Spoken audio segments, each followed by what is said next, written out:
you dated one another? As in, lahat kayo, ex nyo yung isa't isa. Hindi na yan mahalaga. Best friends na lang kaming lahat ngayon.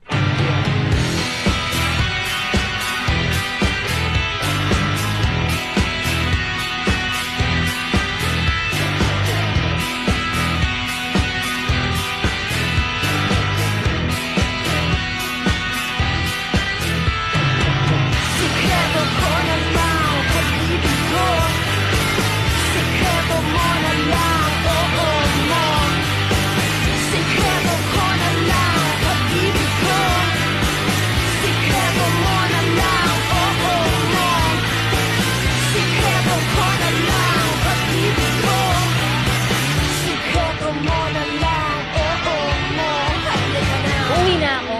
Bye-bye.